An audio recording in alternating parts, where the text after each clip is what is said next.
Welcome to Ask the Experts. I'm Jill Schlesinger, editor-at-large of Money Watch, and I am delighted to invite two guests onto the program today to help us parse through the job situation. Let's start with Caroline Sinisa Levine, who is the co-founder of Six Figure Start, trademarked.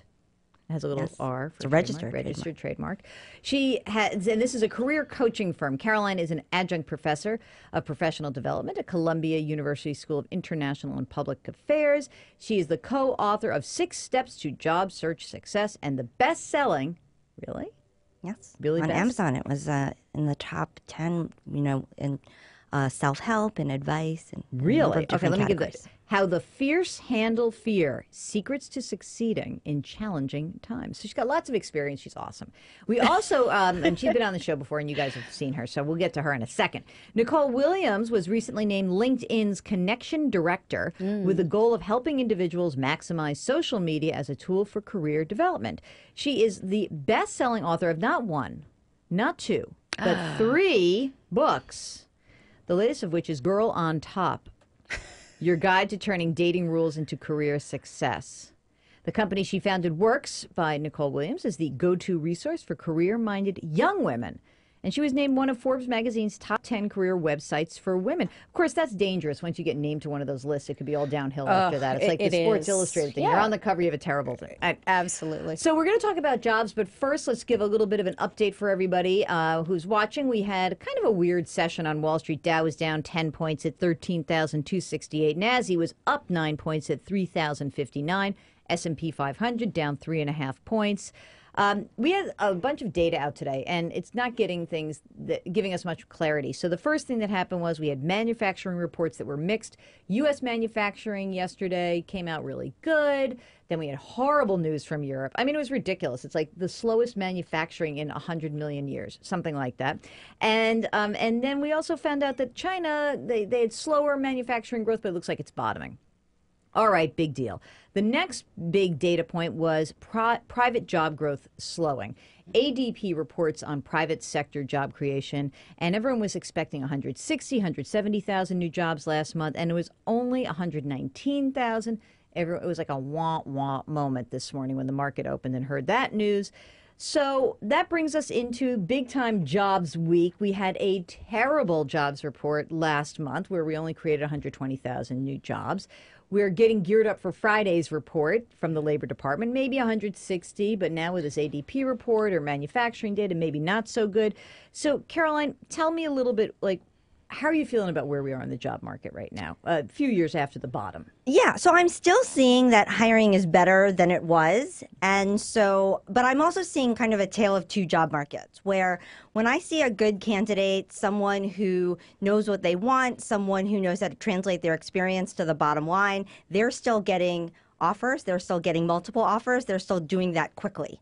And then I'm seeing folks who are really struggling, but when you dig deep into it, it's not because they're going after a specific sector and there are no jobs there, it's because they don't know how to search. Wow. And Nicole, how about you? What do you feel like what's the environment out there right now? Yeah. And you deal with a lot with younger folks also, Yeah. So talk about maybe a difference between more of a seasoned veteran and these poor kids who are coming out of school. Yeah, can you imagine graduating now? Yeah, no. it is horrifying. But I think that much as Caroline suggested, it really is about the individual, not so much about the sector. At the end of the day, this kind of economy requires, someone to go out and find that job, be able to articulate what it is that they're interested in, be able to sell themselves at the end of the day. I know a lot of employers who are actually looking for candidates and can't find the right fit. There are jobs out there. There's no question about it. It's a matter of, helping the potential employer to see that you're the right person for this job and that's your job as the job seeker. And sometimes that takes a little thinking about and for working. people. Caroline, I was watching another network this past weekend. I won't mention which one. Okay, ABC. And they did an economic summit, and they had Eric Schmidt from Google on the panel. Among others, Carly Fiorina was on, and of course, her answer to everything is just cut taxes, and that just creates jobs. It's an amazing thing, fantastic. But he did talk about a skills gap that he has, and this is as a technology company. Is there a skills gap in other areas besides technology? Is there, or are they wanting more? They just got so used to getting whatever they wanted because the recession was so bad. Is it that they were searching for this perfect candidate that doesn't exist, like your friend who wants to find the perfect husband who doesn't exist? Yeah, I think there's a lot of that. I mean, I think companies are not onboarding people, training them, integrating them like they used to. You definitely see that in the entry levels where there used to be training programs and we used to invest in giving people a chance and bringing people along. And employers are still hearing, I think because they're hearing of the up and down in the job market, they're saying, well, it's a buyer's market. So I can wait till I find the perfect person and they won't take the 80% solution. So there's a little bit of that. Will Definitely. the 80% person often be better than expected? In other words, if you don't, sometimes I mean, as a former business owner, sometimes I would hire someone and I would think, knocked it out of the park. This person's going to be great. Not so great. Exactly. And so, what is it that that people need if you're if you're looking for a job right now? And you say to the person, you say to the interviewer, like, well, what's it going to, can you say, like, what do you not see? Why are you not giving me this job? Like, what's a nice way of saying, like, what is it that, what is the obstacle that I need to help you get over? Well, when you're in the interview, you can always ask, is there anything about my background, skills, or experience that makes you hesitant to hire me for this job? You can ask, about the elephant in the room, and then you have a chance to knock down, some of their suggestions. But at the end of the day, the employer sometimes doesn't know what they want. So you got to tell them what they want on some level. You have right? to know their business enough so that you can get inside their head. I am the solution to your problem, Yes. and here's what it is. And you have to be able to articulate that you are the solution. I think a lot of times people just, it's like, I'm going to throw past to the wall. Here, I have this experience, this experience, this experience. It's, up to you to see all that I can bring to the table. Whereas in actual fact, you need to be the person who has done your research, had the conversations, followed the company, know specifically what they're interested in, and you matching your skills and experiences to this particular opportunity. Because you're right. I think employers, I actually absolutely agree with you. In this kind of economy, they don't even know what they want, especially when it comes to social media marketing, for example. It's like there's this concept out there, and, they don't even know what it is that they're looking for. And for young people, they're quite proficient, but they don't know, they take that for granted. They aren't articulating it as, this is something that I can bring to the table. Now, this may sound strange, but I'm going to ask you a funny question. Have you seen this new HBO show called Girls?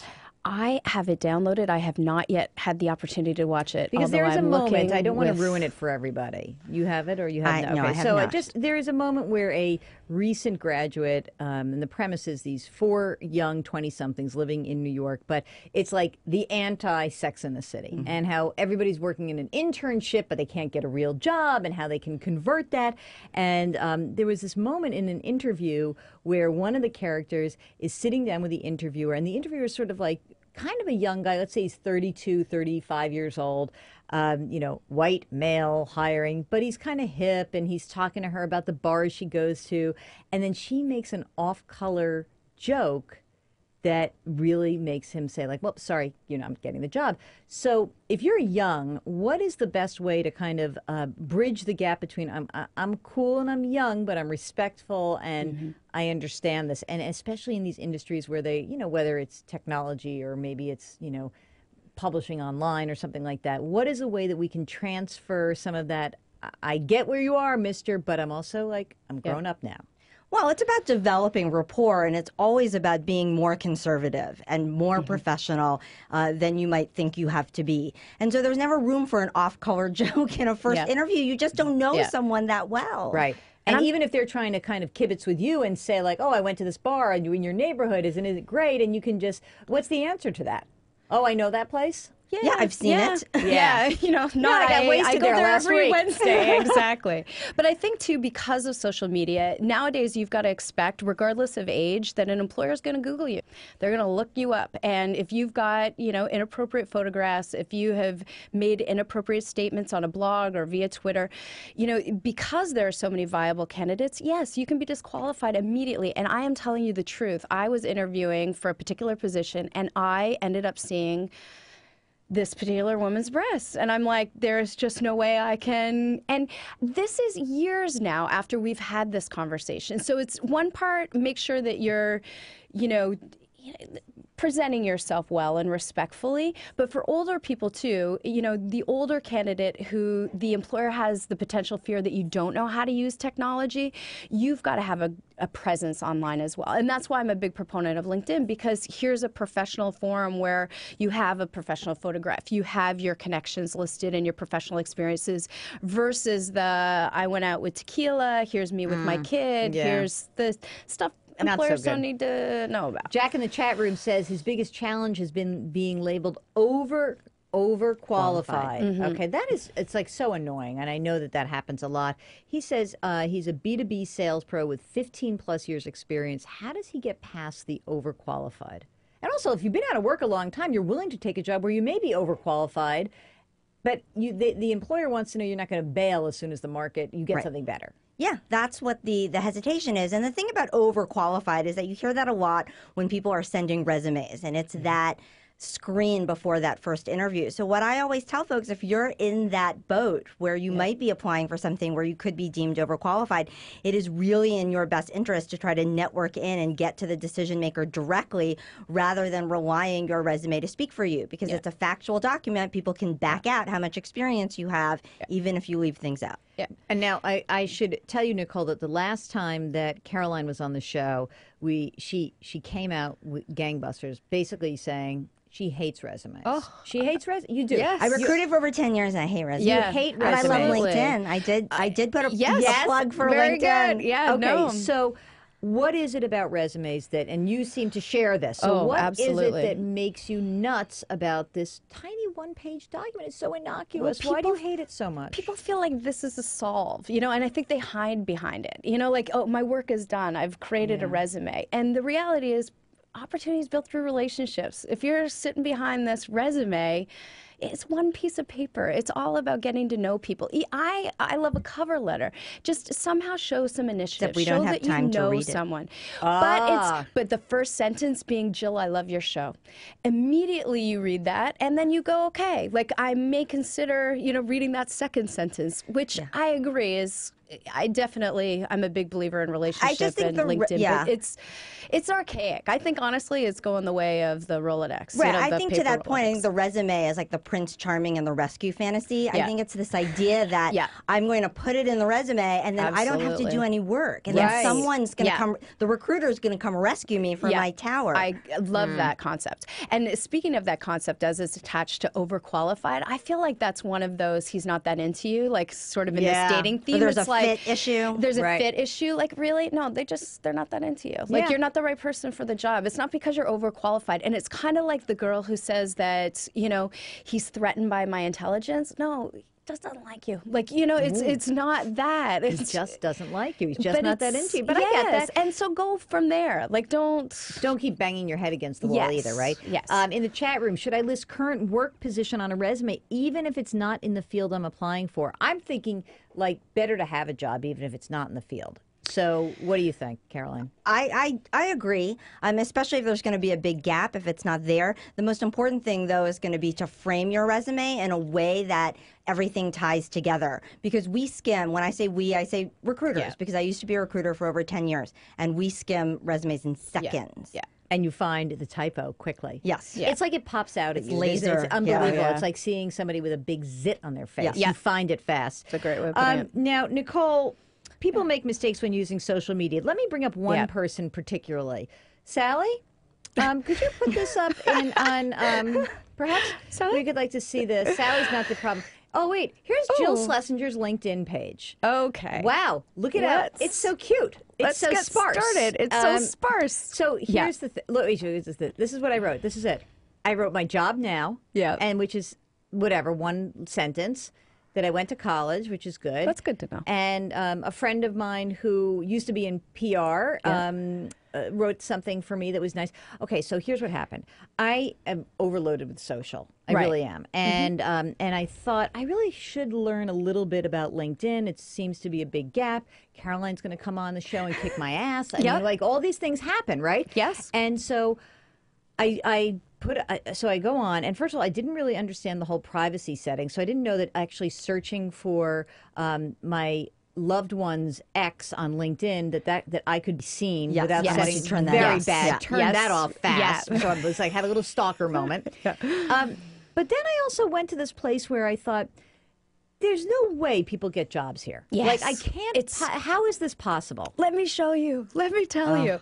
Because what you should be doing, in addition to filling out your whole profile, is indicating what skills you have. And now employers are actually, going on to LinkedIn to look for specific skill sets within a particular geographical area, with a certain number of years experience. So they can find you. They are finding you, Okay, but can I just play devil's advocate? And Megan, Please. chime in here if you wouldn't mind. If from across, Megan's been in the television and production business, for a long time. And is there any possible way that talent gets hired on LinkedIn?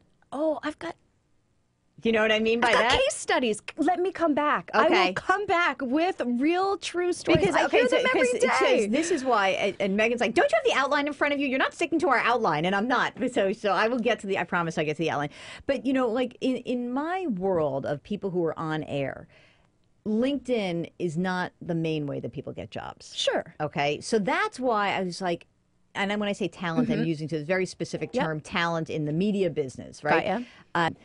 And maybe I'm selling the industry short, but I've not really heard of talent hired from, which is like the category that I get popped into. Right. On LinkedIn. It's, agents. It's very old school, right? It's Right. agents, it's relationships, it's who you know in the business. So, I mean, I think it's awesome. I'll have it up here, and I will probably pay you in tequila to do this with me. and I take tequila. But, and to make this smarter Yeah. so tell me how No, it's not like you think that producers- somebody at CNN is sitting there and saying, well, you know what, I really need a new money reporter. Yes, You do? Because do you want to know what happens? Every week we're doing journalist training. So we're showing journalists at CNN, at Glamour, at I've Inc. taken that training. Yeah. It's a brilliant. Part of so, the LinkedIn for Journalists group. Yes, of course. It's worth so it. Yeah. these journalists Okay. are learning how to find you via LinkedIn. But if you're not on there with all of the breadth of your experience, I'm gonna make a bet with you. I agree with you, Jill, that there are certain industries and there are certain positions and perhaps level of positions where it's going to be more useful or not useful. But I will tell you that as a recruiter, I used LinkedIn heavily, and I absolutely found candidates that absolutely got hired through LinkedIn. I can tell you that for myself personally, I've been contacted both in terms of corporate work, in terms of media work from LinkedIn. And in fact, I was contacted directly by the publisher for our textbook. Through LinkedIn. Now, again, did they find me only through LinkedIn? No, I don't think so. But it's a conduit where they knew how to get to me, through Right. there. Yeah. Okay. And then I've had clients who found jobs through there. So it happens. All right, Absolutely. I'm bought in. Okay. Oh, all right. So, besides the fact that I have a horrible LinkedIn profile? What are some other mistakes that people use when they're using social media? Nicole? Yeah, I think there's the overshare. There's the person who just puts out way too much personal information. It's the whole TMI. No one cares. Really, they don't, and it doesn't look good on you. So I think making a concerted effort and investing in yourself and in your career by virtue of adding a professional photograph, which yours looks great, which I understand is a media plus. But do you know a lot of people don't put in a photograph, and their profile is 7 times less likely to be viewed because it's kind of like the house that's for sale, but there's no photos. You're like, interesting. something's wrong. Oh, very interesting. So having, a real photograph. And unless you're a vet, it's not with your dog, or a pediatrician, it's not with your kid. Like, this is a professional photograph. You fill out your profile thoroughly with all of your skill sets so that people can actually find you. And employers, absolutely. I want to say 80% of the Fortune 100, I'm going to get that quote for you, but it's honestly a lot of I'm big companies are in. I'm also a salesperson, so I'm easily sold. But in terms of it's just the really, nowadays I have to tell people, that revealing photograph, the taking tequila shots. Not good. That's just really unnecessary information to have out there. And a lot of kids feel like, it's, this is Facebook, it's who my I space, am. it's who I am, Caroline, you say people have to set a goal to have a job search last just 90 days. Oof. Now, the average duration of unemployment is, I believe, 40.9 weeks as of the last, or 40 weeks, somewhere between 40 and 41. So 90 days, absolutely. dude. I tell people to pace their search for 90 days, and here's why. If you don't do that, you're not going to get traction on any of the companies that you're looking at. You're not going to have a sense of urgency. You're not going to say, okay, I contacted this person on Monday. If they don't come back to me, I'm contacting them again the next Monday. Business changes week by week and certainly quarter by quarter. So if you're looking at someone who has a 40-week job search, so they've gone through 3+ quarters already of this business. So that's, I mean, there could have been a job somewhere in there. Were they always contacting that company? Probably not. What's the nudge factor? I mean, when you now, I was in sales, so I used to say, okay, the person comes in for a first meeting, and I'm trying to get them to give me their money to manage, right? So I would always follow up, write a letter, follow up, but then 1 week later make a phone call, and if not, then 1 week after that. But how often do you call if you have not gotten a response from someone you interviewed with? I went to see you, we talked, it seemed good, maybe I didn't read it exactly right, but I'm not getting any feedback. How often do I nudge you? You know, I think it's going to depend on your comfort level, but I always say that you want to contact several times close together, and you want to mix your media. So you try a phone call, you try an email, you try a handwritten note to thank them for the interview. And then after that, I would say you then space it out a little bit more. So you're talking about every 4 to 8 weeks. That you want to keep in touch with someone. And I would do it in a generous and non-committal way. Generous meaning that you're giving them something. So either an article they're going to be interested in, a tidbit about the industry. Non-committal meaning you're not just saying, hey, do you have something for me? Or get back to me on this article and let me know what you think. You're just saying, here it is. I'm active, I'm out there, but I'm still interested, obviously, in connecting with And you. my name is in front of your face. It's Exactly. just like top of mind, right?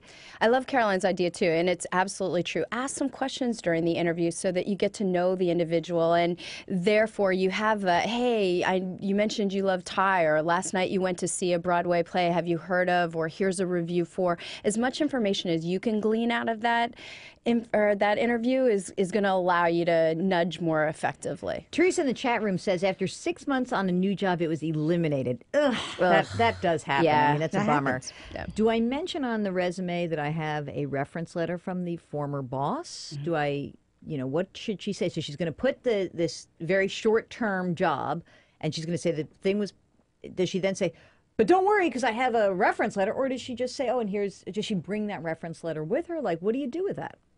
Well, we always will ask, in a general interview, why did you leave your last position or what happened? And she can very easily say, well, the position was eliminated or the department was restructured. I'm on really good terms with my boss and I'm happy to put you in touch. So you don't need a letter. Yeah. Okay. Yeah. All right. But I think the letter is the safety where the position wasn't really eliminated. It really had to do with you. You know, Right. so the reference letter just lets the The employer, interviewer yes, understand know where that you it are. I really gotcha. wasn't you. Georgia asks, she says, I'm interested to know how to find and get longer term temp positions. I'm 60 years old, loads of expertise, and I've just outgrown the corporate lifestyle, but straight freelancing isn't for me. So any tips on how to get longer term temp positions? I don't know what the field is, but. Yeah, it's hard. You don't know what the field is, but look for longer term problems, right? So it's the idea that, we were talking about this in the very beginning, really knowing how to sell your value and really bring it to the employer's bottom line. So she needs to start thinking about, for whatever industry she's in, what are some of these problems where they'll need a 3-month, a 6-month, a 12-month solution, and how can she actually be that solution? And this is interesting. Anita has heard about branding oneself by focusing on one area or skill. She's finding that there are multiple areas that she's strong in, and she wants to add those to her brand. Is that okay? And Nicole, how often should she be tweeting, updating LinkedIn, posting blogs, etc.? Yeah, well, a brand is an essence. So part of the, you got to kind of define it versus I'm everything. And I think that that's a big problem I see with especially young people coming in. They're like, I love everything. I can do anything. No. I'm asking, what are you going to bring to this company? What do you want to do? Like, you do have to define it. So, and brand by definition is an essence of something. So, you're going to have to eliminate some things and pull into an actual brand. want, and define that and put yourself out there. In terms of tweeting you can do fairly regularly. Like that's more of a broadcast platform. LinkedIn, I think that you've got to be calculating. It's about reaching out to connections. I think it's participating in the groups. It's utilizing some of the other platforms. Once you get your profile built, then there are a lot of other tools that you can use for your career advancement, and it's well worth. Oh, I can't wait to get my profile built. Thank God for Nicole. Tequila and LinkedIn. There you go. So here's a question: should one develop a website in which to present a resume, a marketing plan, and career highlights? Wow, that's a lot of. You got a lot of time on your hands if you can build a website out. And you don't need to. That's your LinkedIn but profile. I think it depends. I think it depends, obviously, on the functional area. I think it's going to be less helpful for an accountant. I think it's going to be required for a graphic designer. Yeah. Remember this. Right? Check out this audit. Is this great? Yeah, this is a sample audit at my desk. Yeah, so obviously, and that's true of that question around how often should I update my LinkedIn or how often should I tweet or should I be blogging. It depends on what you're doing. If you're in marketing, showing that you're fast with social media, that's very, very important. Again, if you're an accountant, if you're an operations person, less important. Right. Yeah. And I think what's interesting about this is that I know a lot of freelance producers who have their own websites and they show their work. And I think that's important, especially if you're in sort of any visual or if you're a blogger, a writer, or anything, you've got to have something to point to.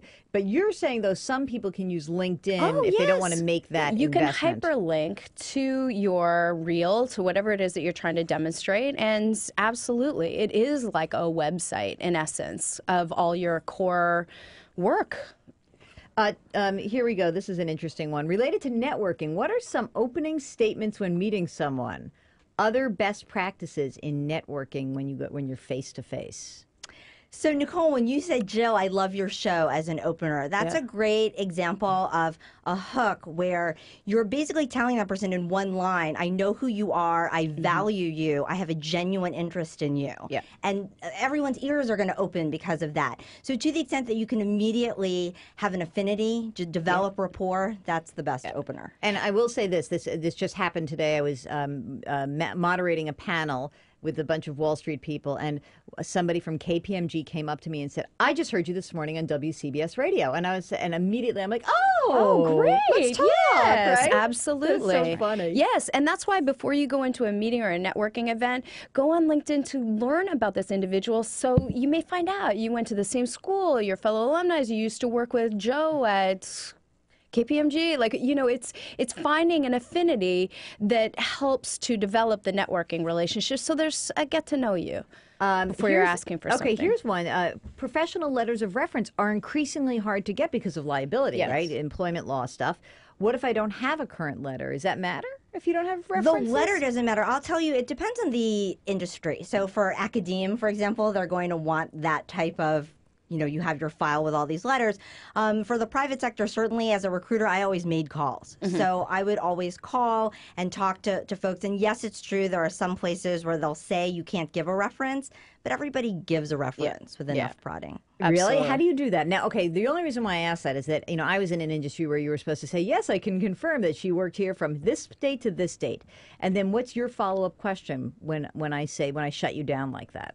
Well, if you are not going to say something, I'll go back to the candidate and I'll say, they're not giving me a reference. You have to find me someone else. And if you can't find anyone in your company, because that's company policy? It looks bad. So I always tell people, look, if you work for a company and you really can't find anyone, find a former colleague who knows your work, find a vendor, find a consultant, find someone on the board, find someone in a subsidiary. There are a lot of different ways to skin. Exactly. A vendor, a consultant, customer. And try and do it when you're in the heat of a great project. Like ask for a recommendation, which you can add to your LinkedIn profile, as you've completed a great task. Not after you've been forgotten 6 months later and they don't give a crap because you can't do anything for them anymore.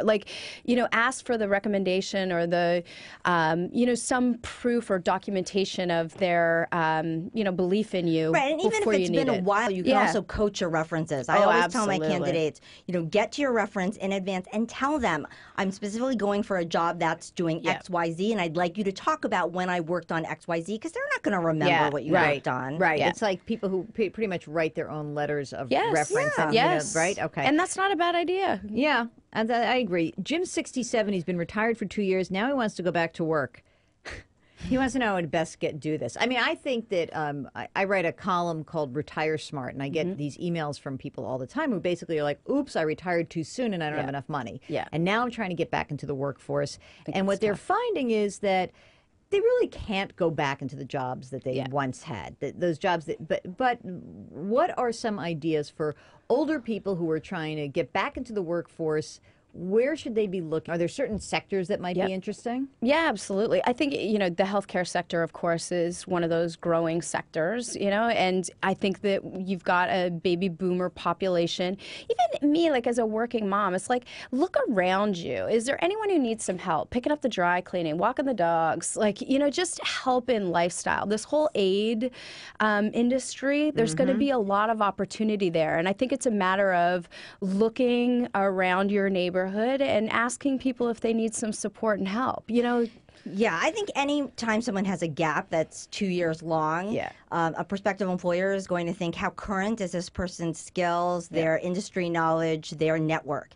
And so you have to really tick those things off. And so you have to think about, okay, what is my skill set? How current is it? Do I have to fill in any gaps? Who do I know? Do I have to join a trade association and really get in front of people again so that I don't look like I'm retired? Okay, so check this out. Joanne was fired from her job. She says it's a long story. She was fired. She asks, what do I say or write as my reason for leaving when applying for new positions? Or let me just put something else out there. You have something that's just embarrassing. Something bad happened. You had something that is in your, you're a broker. You have something in your permanent record that's a violation. Do you bring it up? Do you raise the issue? There's something going on that's a little not kosher, maybe whatever. How do you deal with it? Well, frankly, I would raise the issue if it's something that they're going to find out in a background check.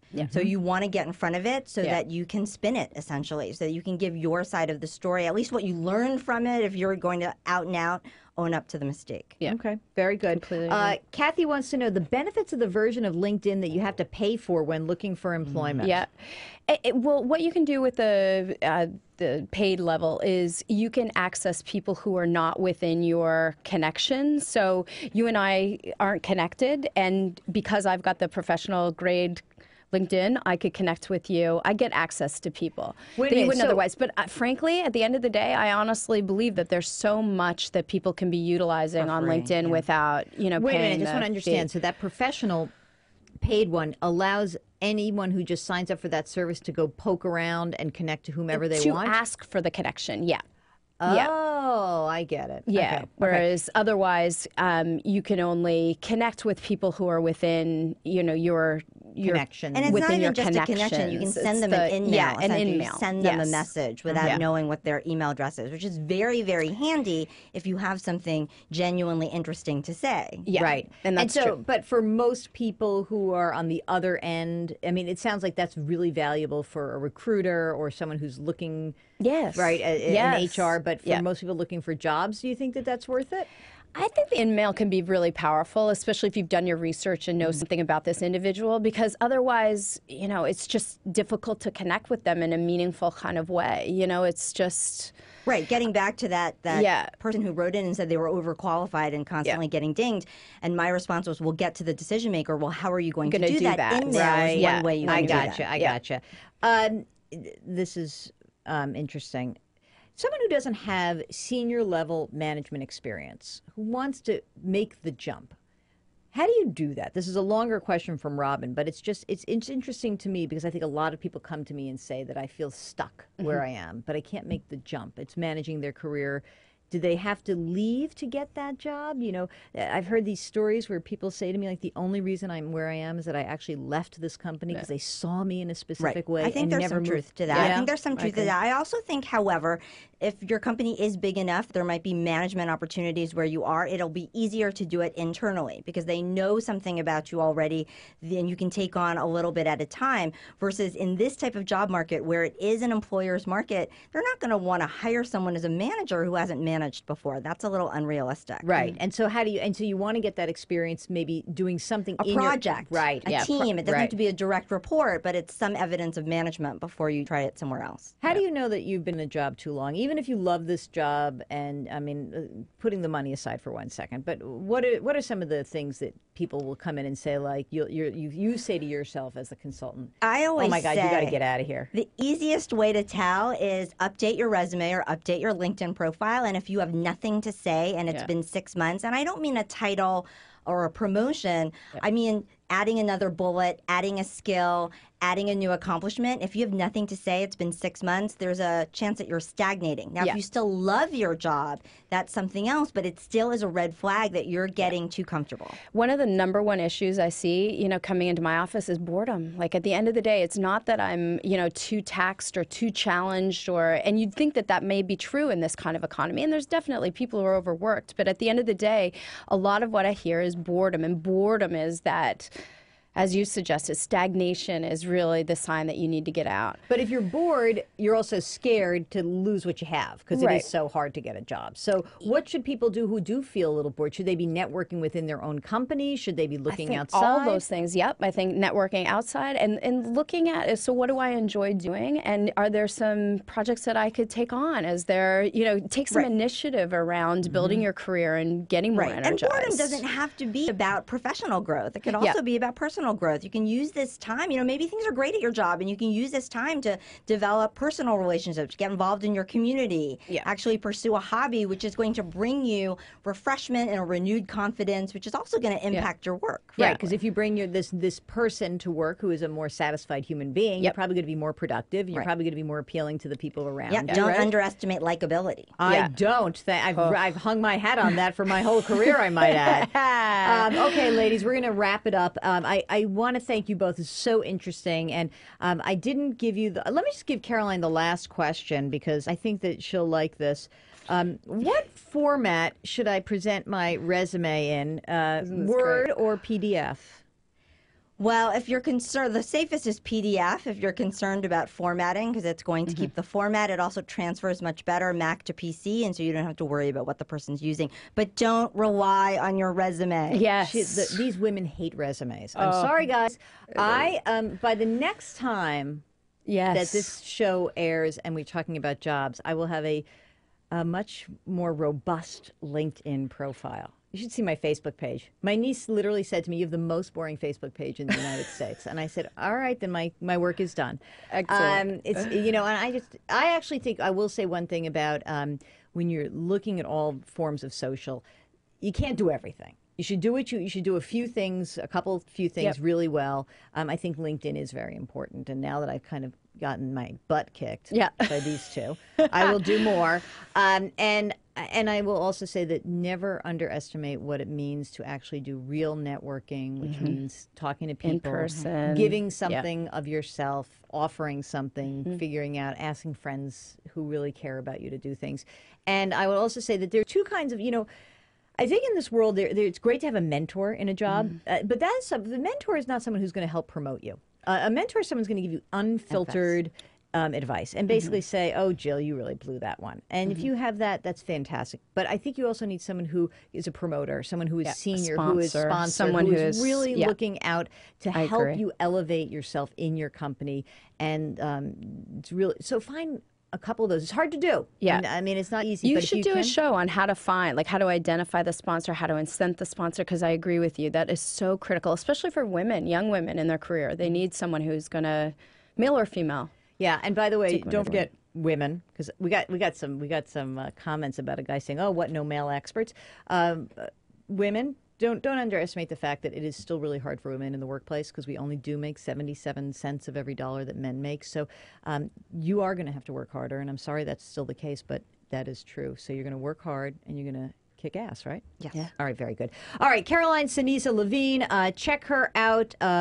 What's the easiest way to find all your stuff, Caroline? Just go to sixfiguresstart.com. Sixfiguresstart.com. And Nicole Williams, where do you want people to go to find you? NicoleWilliams.com. Of course. Easy. Duh. For me, just stick around at moneywatch.com. Thank you so much for watching.